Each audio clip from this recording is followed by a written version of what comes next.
ছোট শিশু থেকে শুরু করে প্রবীণ সকলের কাছেই সেবাশ্রয় হয়ে উঠেছে সুস্থ থাকার চাবিকাঠি।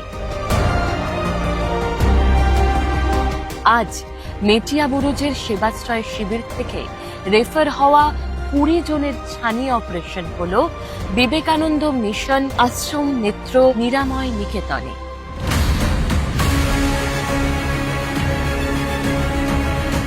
অপরদিকে সাতগাছিয়ার শিবির থেকে রেফার হওয়া 11 জনের ছানি অপারেশন হলো রেণুকা আই ইনস্টিটিউটে, এবং অবশ্যই সম্পূর্ণ বিনামূল্যে। এভাবেই প্রতিদিন মানব সেবার মধ্য দিয়ে জীবনের জয়গান গেয়ে চলেছে সেবাশ্রয়।